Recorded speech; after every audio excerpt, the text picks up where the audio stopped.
Focus करने वाले हैं लाइट इंडिपेंडेंट रिएक्शन, यानी कि वो रिएक्शन कि जिसमें के लाइट की जरूरत नहीं पड़ती।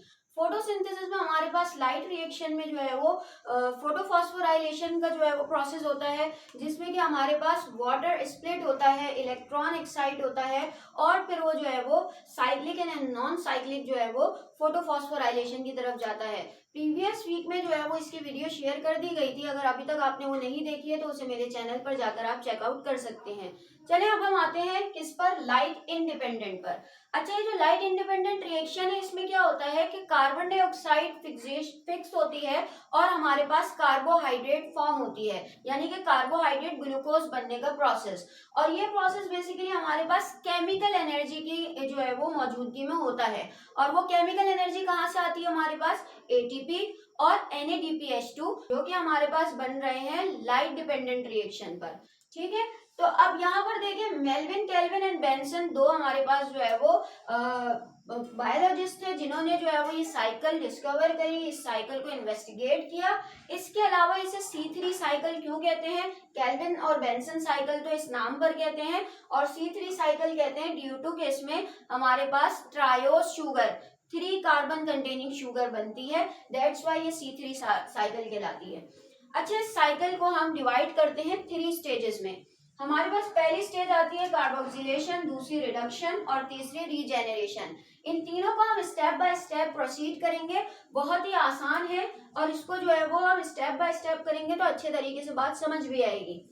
होता ये कि हमारे पास 3 कार्बन डाइऑक्साइड के मॉलिक्यूल, 3 कार्बन डाइऑक्साइड का मतलब है एक में 1 कार्बन होती है तो 3 में 3 कार्बन हुई। हमारे पास केल्विन साइकिल में क्या होती हैं, इन्वॉल्व होती हैं। अब वो केल्विन साइकिल में जब यूज होती हैं तो वो किसके साथ यूज होती है, राइबोलोज बिस फॉस्फेट। अच्छा, राइबोलोज बिस फॉस्फेट को देखें, 1 2 3 4 5 कार्बन कंटेनिंग मॉलिक्यूल है और इसके भी 3 मॉलिक्यूल मिलते हैं। अब देखें 1 2 3 4 5 और 3 मॉलिक्यूल हैं, 5 10 15 कार्बन के मॉलिक्यूल ये देता है और 3 कार्बन के मॉलिक्यूल ये देता है, 15 और 3 18 कार्बन।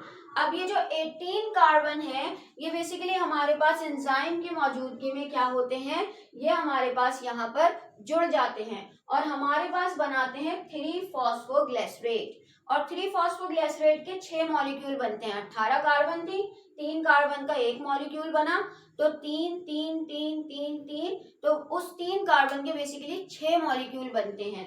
और चूंकि हमारे पास फॉस्फेट भी देखें, यहाँ पर 6 फॉस्फेट है तो वो 6 के 6 हर उसमें 1 चला जाता है, क्योंकि यहाँ पर 1 में 2 थे तो 3 में 6, तो यहाँ पर 1 में 1 फॉस्फेट चला जाता है। अब ये 6 मॉलिक्यूल फॉस्फेट के हमारे पास कहाँ जाते हैं, आगे बढ़ते हैं और इनमें 6 फॉस्फेट के और मॉलिक्यूल ऐड हो जाते हैं और वो फिर हमारे पास जो है वो क्या कंपाउंड बनाता है, 1,3-बिस-फॉस्फेट ग्लिसरेट, क्योंकि एक फॉस्फेट पहले कार्बन पर और एक फॉस्फेट तीसरे कार्बन पर आकर लगता है, 1,3-बिस-फॉस्फेट ग्लिसरेट। अच्छा, यहाँ पर हमारे पास एटीपी कंज्यूम होती है, 6 एटीपी पहला स्टेप है जिसमें एटीपी कंज्यूम हुई है, 6 एटीपी कंज्यूम होती है जिससे हमारे पास वो 6 एटीपी में कन्वर्ट होते हैं और वो आगे के 6 फॉस्फेट यहाँ पर आते हैं, क्योंकि इन 6 फॉस्फेट को लगना होता है इस पर।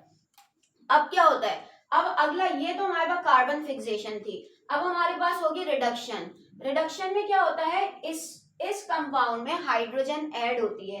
अच्छा, इस कंपाउंड में हाइड्रोजन किस तरीके से ऐड होगी हमारे पास, यहाँ पर देखिए हमारे पास मौजूद है बेसिकली NADPH, जो कि हमें कहाँ से मिला था, हमें मिला था लाइट डिपेंडेंट रिएक्शन से। अब ये 6 हमारे पास कन्वर्ट होते हैं NADP में, जिससे हमारे पास 6 हाइड्रोजन निकलती हैं और वो इस मॉलिक्यूल के साथ अटैच होती है और फॉस्फेट को बाहर निकाल देती हैं, तो ये मॉलिक्यूल हमारे पास बन जाता है ग्लिसरल्डिहाइड 3-फॉस्फेट। ठीक है भाई, अभी ग्लिसरल्डिहाइड 3-फॉस्फेट हमारे पास क्या करता है, ये हमारे पास सबसे पहले तो 3 कार्बन की, अच्छा ये भी हमारे पास 6 मॉलिक्यूल ही बने, तो ये 3p हमारे पास एक जो है वो यूटिलाइज होता है ग्लूकोज की फॉर्मेशन के लिए और 5 चले जाते हैं हमारे पास आगे इसी साइकिल में रीजेनरेशन के लिए। रिडक्शन हुई, अब ये ग्लूकोज यानी कि आगे चला गया। अच्छा, पहले इस कहानी को देख लेते हैं।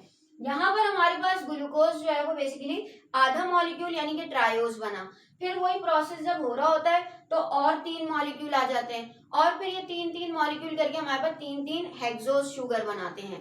हेक्सोज शुगर बनती है, हमारे पास ग्लूकोज बन जाता है। अब देखें ये तो 3 हो गए, लेकिन 5 G3P मॉलिक्यूल जो कि हमारे पास ग्लिसरॉल्डिहाइड 3 फॉस्फेट है वो क्या करेंगे, तो वो क्या करते हैं, 5 का मतलब ये है कि 15 कार्बन मौजूद हैं, 18 में से 15 अभी भी हमारे पास रिसाइकलिंग में आ गए हैं और 3 यूज हो गए हैं।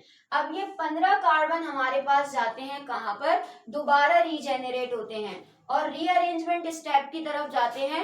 ये 15 कार्बन 3 मॉलिक्यूल जो है वो राइबोलोज बिसफॉस्फेट के बनाते हैं। यहाँ पर भी 3 एडीपी जो है वो कन्वर्ट होती है, 3 एटीपी कन्वर्ट होती है एडीपी में, यानी कि हमारे पास जो है वो यहाँ पर और फॉस्फेट टूटता है।